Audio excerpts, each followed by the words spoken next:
Monsoon का भी कुछ लाभ नजर आ रहा है और मानसून सत्र भी प्रारंभ हो रहा है। मानसून हो या मानसून सत्र, अगर दोनों प्रोएक्टिव हो तो बहुत ही प्रोडक्टिव होते हैं।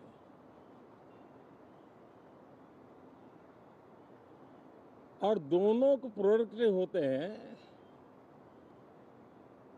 तो देश का कल्याण होता है, जीव मात्र का कल्याण होता है। और इसलिए हम यही प्रार्थना करते हैं कि मानसून भी प्रोएक्टिव रहे, मानसून सत्र भी प्रोडक्टिव रहे। साथियों, पिछले एक महीने में देश ने अनेक सिद्धियां प्राप्त की है और देशवासी गर्व से भर जाएं, इस प्रकार की सिद्धियों का सिलसिला चला है। चाहे राष्ट्रीय हो, अंतर्राष्ट्रीय हो और अब तो अंतरिक्ष भी हो, एक प्रकार से भारत के लिए गर्व के पल रहे हैं। पिछले वर्ष मानसून सत्र के ठीक पहले भारतीय नागरिक इंटरनेशनल स्पेस स्टेशन पर पहुंचा था और कल ही परसों भारत का एक युवा स्टार्टअप, उसने बहुत बड़ी सिद्धि प्राप्त की है। विश्व के कम ही देश हैं जहां इस प्रकार से प्राइवेट साहस हुए हैं और भारत के युवाओं ने अंतरिक्ष में नई उड़ान भरी है। बहुत बड़ी सफलता है। और ये जो स्काईरूट स्टार्टअप है, उसमें जो नौजवान काम कर रहे हैं, मुझे बताया गया उनकी पूरी टीम की जो एवरेज एज है वो सिर्फ 28 साल है। ऐसे नौजवानों ने ये काम करके दिखाया है। मैं किसी 56 साल के नौजवान की बात नहीं कर रहा हूं। मैं देश के ये स्टार्टअप ने 28 के एवरेज वाले नौजवानों ने अंतरिक्ष में भारत का झंडा गाड़ दिया है। उनको तो बधाई है ही है, लेकिन ऐसी बातें जो हैं, जो भारत को आत्मविश्वास से भर देती है, विश्व में भारत का प्रोफाइल सर्वमान्य, सर्वस्वीकृत बनता जाता है। साथियों, ये संयोग नहीं, ये एक संदेश है और बड़ा मजबूत संदेश है कि हमारे देश के युवाओं की क्षमता और उनकी आकांक्षा अंतरिक्ष जितनी असीम है, इससे बड़ा संदेश देश के लिए कोई और प्रेरणा नहीं दे सकता है। साथियों, जो रिफॉर्म एक्सप्रेस पर सवार होकर के आज देश चल पड़ा है, उसी का नतीजा है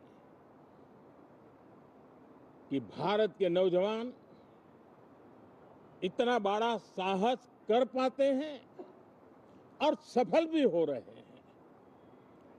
साथियों, पिछले दिनों राजस्थान में बहुत बड़ी ऑयल रिफाइनरी देश को समर्पित की गई। पिछले कुछ सप्ताह पहले एक सेमीकंडक्टर प्लांट, यानी तीसरा, देश को समर्पित किया गया।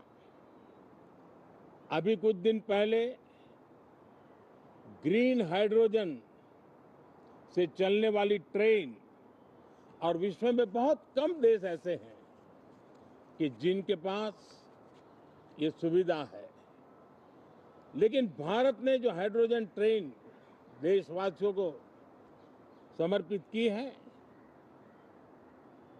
वो सबसे ताकतवर इंजन वाली है और सबसे लंबी है।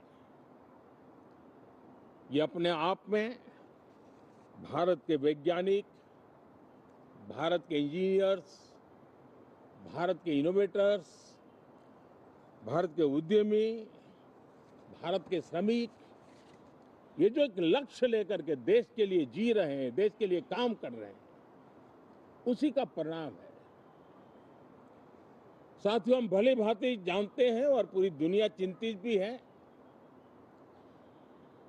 लगातार कहीं न कहीं युद्ध की स्थितियां बनती रही है। पश्चिम एशिया के युद्ध के कारण भारत जैसे देश जो एनर्जी के लिए औरों पर डिपेंडेंट है, उनके लिए ये पश्चिम एशिया का युद्ध एक बहुत ही बड़ा संकट का कारण रहा। Petrol, diesel, LPG, fertiliser, chemicals, यानी हर विषय में अनेक बाधाएं, अनेक संकट आए। उसके बावजूद भी भारत 7.7% के ग्रोथ से दुनिया की मेजर इकोनॉमी में सबसे तेज गति से आगे बढ़ने वाला देश बन के रहा।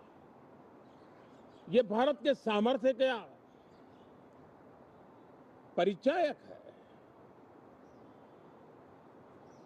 भारत किस प्रकार से उत्साह और उमंग के साथ नई ऊंचाइयों को पार करना चाहता है, उसकी इसमें एक झलक है।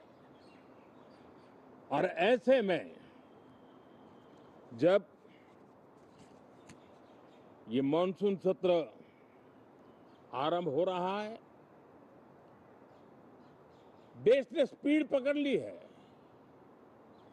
और संसद का स्पिरिट उस स्पीड में नई ऊर्जा भर सकता है। सकारात्मक स्पिरिट राष्ट्र के लक्ष्यों को प्राप्त करने के लिए बहुत आवश्यक होता है। हमारे सदन में बहुत अनुभवी सांसद भी है, दल उनका कोई भी हो, लेकिन उनके पास एक लंबा अनुभव है।